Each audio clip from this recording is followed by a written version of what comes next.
Welcome to the Australian Hiker Podcast, Australia's longest running hiking podcast, downloaded over 500,000 times in over 145 countries and providing you with an Australian perspective on all things hiking. We're your hosts, Tim and Jill Savage. In today's episode 191, we start the first of our series of podcasts on the Tasmanian Trail. Before we get into today's episode, if you'd like to help support Australian Hiker and this podcast, there are a couple of ways that you can help us out. Firstly, by subscribing on your podcast host of choice so that each episode is available as soon as it's published. And if you have the opportunity, leave us a 5-star review. Another way to support us is go to the Australian Hiker website at www.australianhiker.com.au and click on the Support Us page and buy us a coffee. You can do a one-off donation or become a monthly supporter. All donations are greatly appreciated and help us to continue producing this podcast and blog. Now let's get on to today's episode.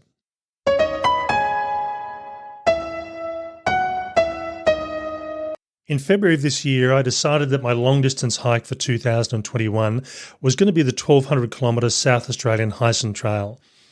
And part of my decision for bringing this trail forward a year was that I wanted a trail that was based in a single state and unlikely to be impacted by any COVID-related issues. It didn't quite work out that way, and as a result, I had to pivot to another trail, and my choice became the 480-kilometre Tasmanian Trail.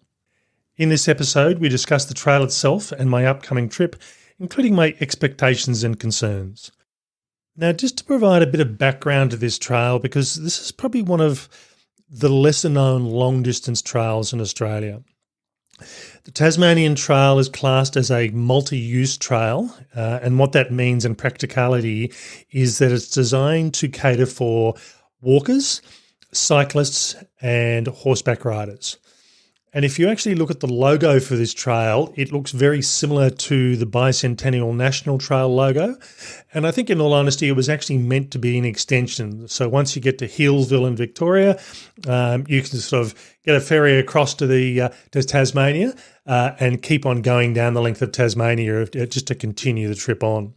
One of the comments that I've seen since I've talked to people about doing this track is that, or this trail, is that it really isn't a proper hiking trail, and I suppose in all honesty it isn't. You know, it does skirt the national parks because to allow horses and cyclists through, not all parks will allow you to do. National parks will allow you to do that.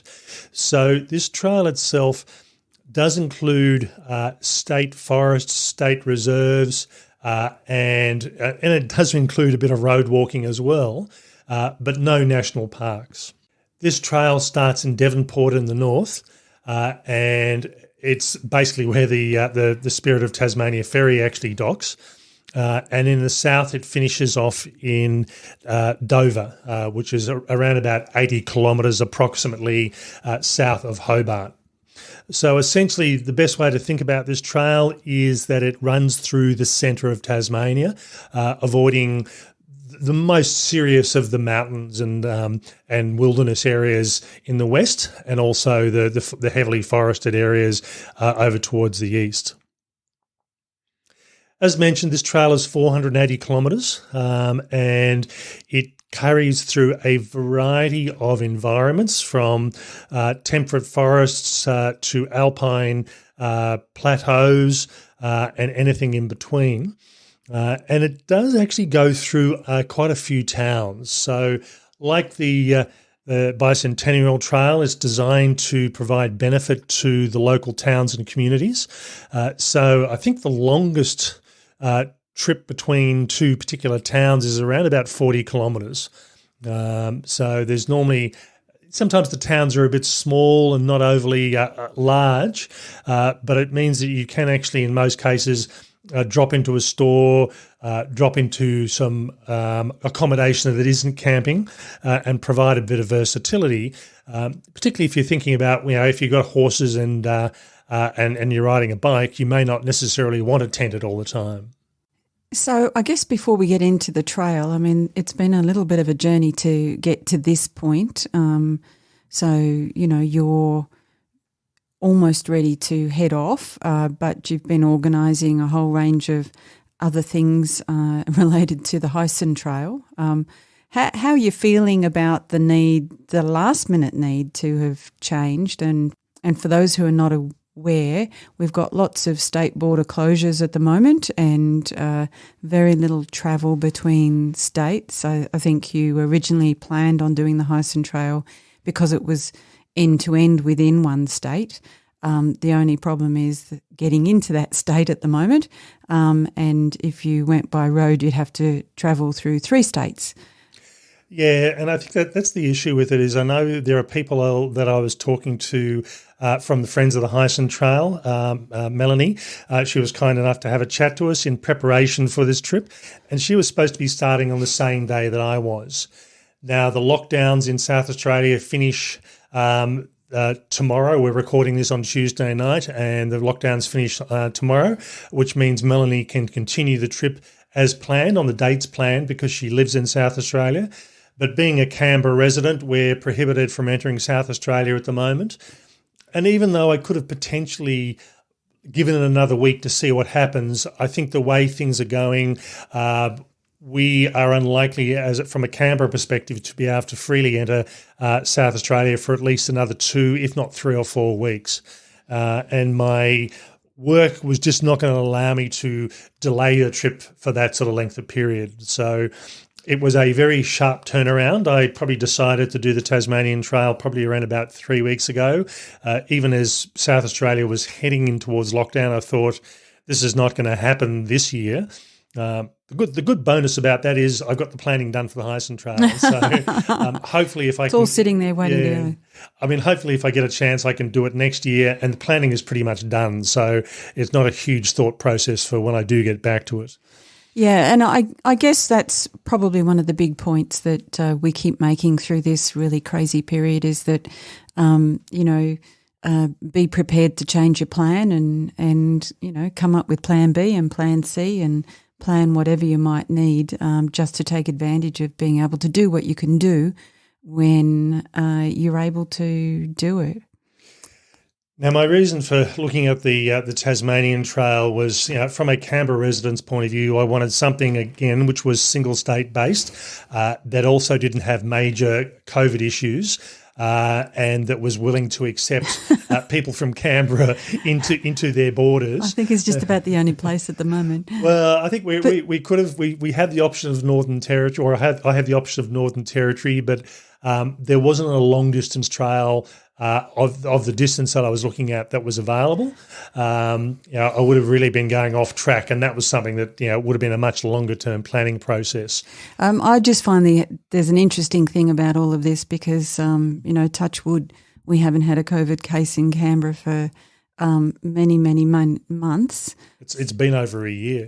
So it is interesting that we've been sort of lumped in with everybody else, but I guess that comes from being an island in the middle of a bunch of other states. So, that's just the way it is.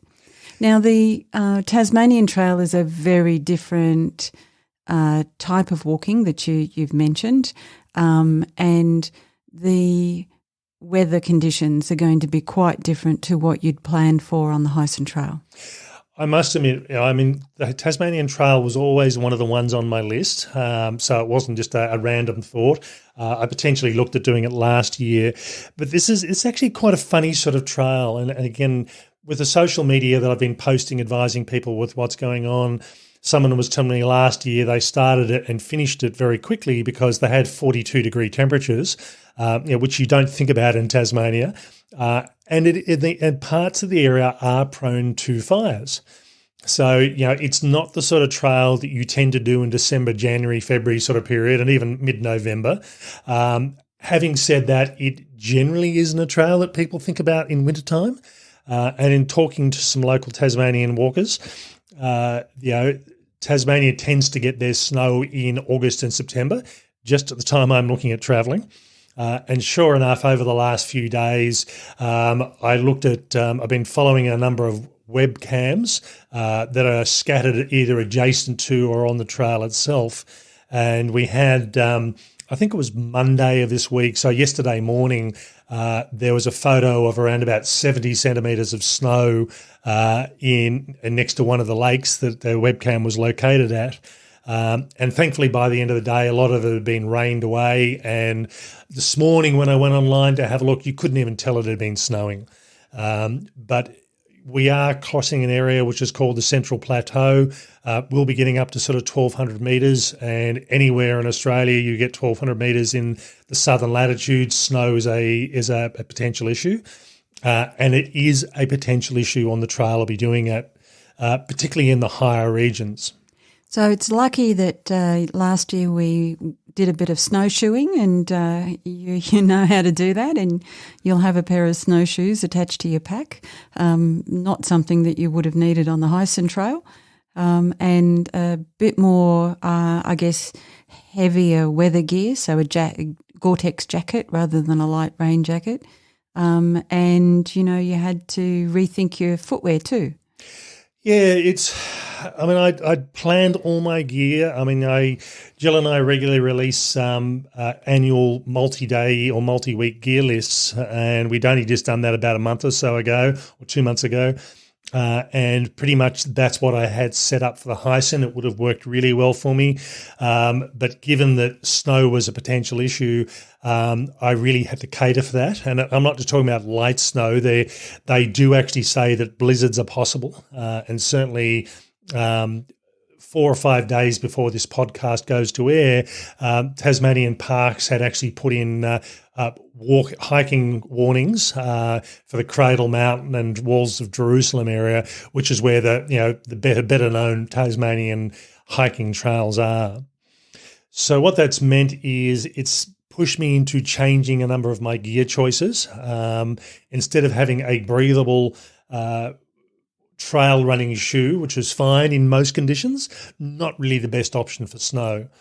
And with someone with size 15 US feet, I really am very limited in the footwear that I can actually choose, particularly on short notice. If I could order it 2 or 3 months in advance, I've got a bit more range. But I've also got a very broad foot. So it's not just the length, it's the breadth of the foot that's an issue. So I really needed to have a waterproof, a snowproof boot that was also a very comfortable option as well. So over the last weekend gone, I ended up doing my research and identifying some options and went and tried some on and selected what for me is a very comfortable sort of boot, but it is a boot. And it's a much heavier, and it's more than twice the weight of my trail runners. And I also bought a pair of snowshoes as well. And again, short notice on this, and trying to find snowshoes for my weight is a harder option. It's okay if you're the average hiker, but for someone my weight size with my pack size, it was a struggle to find a pair of snowshoes that I needed. So what's that done to your desire to be a super light hiker? I think ultralight hiking in relation to wintertime really tends to go out the door. Now, I am conscious of what I carry, and I'm only going to carry things that I need and want. I'm not going to carry a lot of luxury items, but it has pushed me to change a number of gear pieces that I haven't had to do for many years. Typically, I don't tend to be a wintertime snow hiker. It's not that I don't like it, but it's certainly with a lot of the areas through the Australian Alps, the trails aren't widely marked enough, whereas the Tasmanian Trail, a lot of the walking is on management road. So I'm not going to have to worry about falling in a creek because I'll be walking on a marked road. But it means that apart from things like boots and snowshoes, one of the recommendations for this trip is a high-vis vest. And the reason for that is that I go through one area where there are hunters and you need to stand out and not look like a deer. So that was the reason for the high-vis vest. Now, I won't be bringing a high-vis vest. I will be bringing a bright yellow Gore-Tex jacket, which will keep me warm and protected in wintertime and also fill the requirement to not get shot when I'm walking around the place. Yeah, that's an interesting thing to think about, isn't it, and plan for. But it's forced a couple of other issues as well. That with the Hyson Trail, I was looking at a minimum temperature probably around about 2 degrees at worst. Here, I'm expecting potentially sub-zero temperatures and snow on occasions. So my pants have become alpine pants. My socks, I'm wearing the thickest pair of socks that I've worn on a hike in many years. Still not a thick sock by a lot of people's usage, but it's thicker than I'm used to. I'm going for a slightly heavier weight top. I'm carrying not a heavyweight winter hat, but a heavier weight hat than I normally would do. And rather than going for a relatively lightweight power bank, I'm going for a power bank that on my typical hikes would last me through for 2 weeks. But cold weather tends to impact on battery life, so I'm carrying the bigger battery pack just to cater for that. Yeah, so it'll be interesting to see, I guess, when you finally gear up and post that first. It will be interesting to see when you finally gear up and make that first post how heavy your kit is, and the difference between what it normally is or what it would have been if you were doing the Hyson. Yeah, I am expecting a couple of kilos extra, but having said that, particularly when I start this hike, I'm only carrying 5 days of food, and in fact, day one, which I'll talk about in detail at the moment, is very lightweight. It pretty much includes snacks. So food-wise, this is I'm probably carrying maybe about 2.5 kilos less food than I typically would do when I carry sort of 8 days worth of food at a time.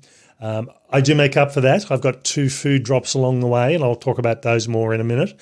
But I will be carrying less water as well, because water will be a bit more available from camp to camp. And if it is snowing, I can always go through and boil water and generate water that way. Well, just on that, I mean, where will you be camping? Campsites tend to vary. Now, because this is a multi-use trail, it has catered quite well for, I won't say glamping, but it's catered for a bit more upmarket. So there are campsites, there are caravan parks, and I have still yet to book my first night on the trail, which is actually in Latrobe. So day one on the trail is around about a 7.5 to 8 kilometre walk, which is a pretty light walking track. So I'm walking from Devonport to Latrobe. Well, you might be happy about that, given the new gear that you're sort of wearing and the new boots that you're wearing in. Yeah, no, I think I will be. I mean, I have been using the boots, even though I've had them for a few days. I've been using them and find them to be extremely comfortable. And that was my reason for picking the particular type of boot that I did. It was very, very comfortable as far as a boot goes. So certainly in that first day, again, it'll be an easy sort of day. My first real day on trail is day 2, where I think I've got a roughly 30 to 32 kilometres walk. That's not unusual for me. Quite often I tend to plan a shorter day walk than that. But 27, 32 kilometres on the first day isn't unusual for me. And I will be carrying more weight than I'm used to, but as I said, not as much. I will still be conscious of the weight, even if I can't get it as light as possible. Yeah, I guess the other thing to think about if you're doing those sorts of days, 32-kilometre days, the daylight hours are a little bit shorter this time of the year as well. How do you think you'll go with that?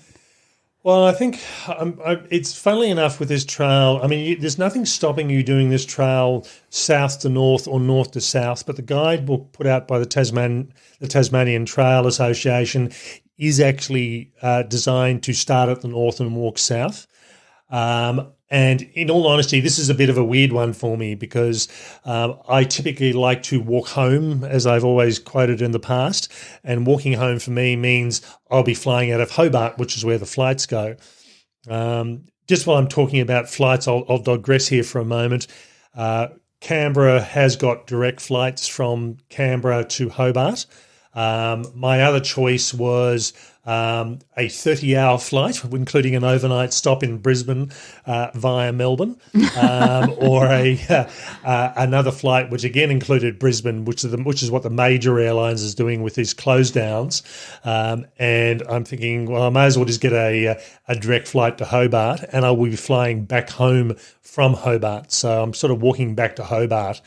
So walking south is a strange thing for me to do in a lot of cases. Yeah, well, I guess in terms of going straight to Hobart and then coming straight back from Hobart, you're risking or limiting the risk of transit in different places, and I think that's probably a bit of an issue. You know, those 30-hour flights were the most amazing thing. It's obviously a function of people not being able to fly a lot, or not a lot of people flying. So the airlines are putting flights on wherever they can. It's just that they're not convenient. One of the drawbacks is, the flights, when you look at the flights as advertised, they're actually quite cheap until you look at the baggage. If I want a really cheap flight, I need to be carrying a maximum of around about 17 kilos in baggage. But in all honesty, by the time I had my pack, my food, my large carry pack, which my everything goes into, and everything else, I'm over 20 kilos, and that's pushed the price of the airfare up quite significantly. It's doubled it.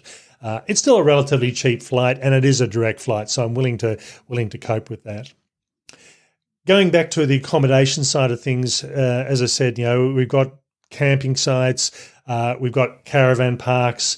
There are options because Tasmania does rely quite heavily on tourism. I can stay in $400 a night bed and breakfasts and Airbnbs if I really feel that excited. But in all honesty, it's going to be a combination of camping where I can, particularly given that I'm going to a climate that's winter based. I'm likely to take advantage of hotels where I can, or even hostels or caravan parks. Out of the 19 nights that I'll be spending on trail, I think there will be probably maybe a third of them will be intense, but where I've got the option, I'll take advantage of a bit of warmth at night time. So this is a bit of a luxury trip for you then, Tim, isn't it? Well, it is and it isn't, and this is where it brings in, going back to the issue of snow. While I tend to be a purist in some respect, wanting to do this all in a single trip, I am very conscious that I need to pay very close attention to the weather. I've got one area where I do go across the Central Plateau, which is about 40 kilometres. Now, that's classed as a section. Most of the other sections are much shorter in between towns, but this one's 40 kilometres, and I've got two choices. If I'm feeling good and the conditions are really good, I may opt to do 40 kilometres in one day, but I'll see how that goes. That's around about probably about day 7 or 8 that I sort of get into that sort of section there. But I have also planned to do that 40-kilometre section in two components based on where the campsites are. So from memory, I think it was around about 19 odd kilometres, and the other one was sort of 21 kilometres sort of thing. So I can always camp where need be, but because this is a mix of private land, it's a mix of state forest. You can't camp on private land, so I need to be conscious of that. But I'll play it by ear, or I do want to move across that Central Plateau fairly quickly. But I'm not as much of a purist to say if I get to that point where it's time to head up onto the plateau and the snow conditions aren't looking good, I will basically take the road route. Or are looking good, depending on whether you like snow. Yeah. If they're forecast, light snow, I don't mind. But if forecasting blizzards, it's a safety issue. And if it means I need to walk the road route, which is actually off trail, to get to the next town, that's what I'll end up doing, because I'm not going to put myself at risk, or if I need rescuing, I'm not going to put other people at risk to come and pick me up out of the middle of a blizzard. And in all honesty, if it's a blizzard, there's a limit to how people can actually get to me. So, it's not likely that a car's going to be coming out or a helicopter's going to come out. I'm stuck there until the blizzard's over. So I'd rather avoid that risk altogether. Yeah, and it's an interesting thing after watching the weather over the last week or so. It is highly changeable, and I guess that's one of those things that you have to prepare for, and you have to be very reasonable and very practical about. I must admit, if I had have done this trip, say, a month ago, snow wouldn't have even been an issue. I've been checking the webcams for the last month or so, and this is really the first time it's become a major issue. But that's what it is. And if it means that I have to skip sections or generate my own route to get around those high areas, that's what I'll do. Mm-hmm. So how's your food? You were going to talk about the food, and you're going to carry 5 days, almost 5 days in the first carry? 5 days in the first carry, and then, as I said, because I'm staying in the accommodation in Latrobe, I'll actually have breakfast in Devonport before I go. I'll buy lunch along the way because really I've only got 8 kilometres, so I've got to actually go and buy gas when I get to Devonport and check out. But I expect to be in Latrobe probably just after lunch or around lunchtime quite comfortably, which means that I'll buy lunch there and I'll get dinner at, whether it be McDonald's or one of the many restaurants that are there. So it's really snacks of the first day. And from there on, I've got pretty much full food for not quite 4. In fact, it is 4 days. So I've got enough food to last me through to arriving at the first town, which is Bracknell, and the breakfast the next morning. And then I'll go and pick up my food drop, which I've posted ahead. So I've got 2 food drops that have gone into boxes that weigh roughly around about 6.5 to 7 kilos per box. And it's been pleasantly surprising this time. When I did the Bibbulmun Track in 2018, yes, it was a longer distance to ship the boxes. It was into more remote areas from a town perspective. And I think the first box that Jill shipped over to me express post was $150 odd. Yeah. Whereas this time the box is costing me to send express post $53. And that's express post, whereas normal post is around about $30 odd. But given what's going on with COVID, Australia Post is prioritising express post. The post office will hang on to the boxes for 10 days once they receive it. So even it hasn't hit there yet. They've got on the Australian Post app, it tells me whether it's been delivered or not, and it hasn't got there yet. But realistically, as long as I turn up somewhere between now and Friday or Saturday the following week, which I plan to, the box will be there. I'll be able to just turn up to the post office at 9 o'clock in the morning, pick up my box of resupply, and that's also my first opportunity to do podcasts. Okay, so podcasts. As I have done another long-distance trip, I will be podcasting as I go. I'm going through enough towns where there's good enough signal. Now, excuse my pronunciation, not being a local Tasmanian. My first podcast I'll be putting together and releasing in Bracknell. My second podcast I'll be putting together and releasing in Aus or Us, however the locals pronounce that. Well, yeah, they'll tell you, I'm sure. They'll tell me. And then I'll have my third podcast will actually be when I'm in Dover. They will be being released a day late. Typically, I tend to release late Tuesday night for Wednesday morning.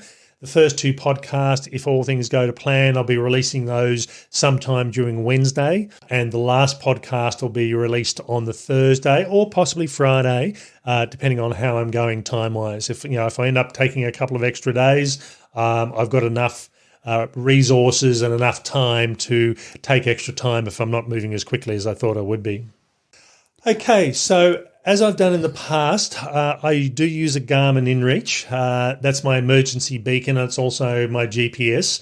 And I will be downloading the GPS file from the website either tonight or tomorrow night. But what I will be doing is on the day I start, which is on Friday, I will be posting on the morning, just as I start, a link that people can access to and see where I am in real time. Now, typically in the past, I've always put a delay on there, and there is a delay. It only uploads to the satellite however I've set it. So I'll typically be doing about a 10-minute delay, which means when you see a dot appear, I'm somewhere about 10 minutes ahead of that dot. So I was going to say, if people are in Tasmania and are somewhere where they've got access to the trail, please come through and say hello.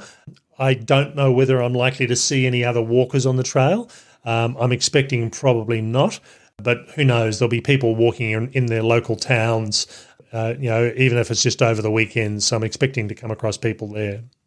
Yeah, and the nice thing about that link is that, you can zoom in and you can get a feel for the terrain that Tim will be walking through as well. And I find that of not just interest, but it also helps me appreciate what he's experiencing. And, when we do get a chance to talk, during his solo hikes, it also gives me a sense of how he's feeling based on the terrain that he's travelling through.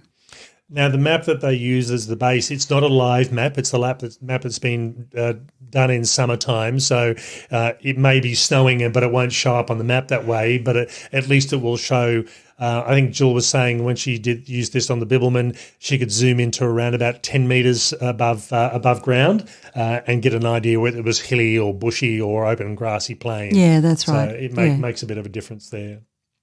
This is going to be a bit of a suck it and see trail. As I said, if from my perspective, it is safety first. And as much as I'm willing to push myself, if it means that I need to choose to walk down a road, there are detours if the rivers are swollen, and given the amount of rain that's hitting Tasmania and the east coast of east coast of Australia at the moment, I'd expect that to be the case. So by default, I've chosen the detours to get around those river crossings rather than checking what the conditions are and making that decision. The last thing I really want to be doing is walking across a river that is, below knee or above knee level in freezing cold water, potentially when there's snow around. So I've just opted for those set detours that exist in the guidebook just up front. Yeah, so this is probably a classic choose your own adventure. See how you go and decide whether or not you're going to continue on with the standard trail or select one of the detours. Now, I am expecting to be able to finish this trail, but as I said, if I don't, because it's unsafe to, I will certainly finish early on this one. But it was a choice, and it was really, this is what I'm presented with given the trail I've chosen for this time of the year. So one last kind of area of questioning, Tim. Are you excited to be doing this one? Are you looking forward to it? We've talked a lot about the risks and about the issues and about the challenges, but are you looking forward to this one? Yeah, I am actually. It's different than what I've done before. I mean, this is going to sound silly, but I mean, the Hyson was the safe option, if you like. It's a 1,200 kilometre trail, but it's very similar in process than say the Bibbulmun would have been. Different sort of terrain, but the process or the steps going through a through hike on those two trails is very similar. Whereas this one is very different, very unique. It's alpine, it's temperate forests, it's everything and anything, and there's a lot of towns involved for the distance that I'll actually be covering. But I am looking forward to it, so it'll be interesting to see how it goes.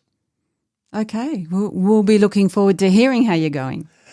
All right. That's all for this week's episode. And this is, as I said, is the first in a series. And all things going well, there will be 3 on-trail podcasts and a final wrap-up podcast at the end of this. So if this is a trail that interests you, and I know I've had a number of contacts where people said this is a trail they're looking at doing, hey, I'm picking probably the hardest time of the year to do it. So anything will be easier after that. Okay, that's all for me. Bye for now. And bye from me.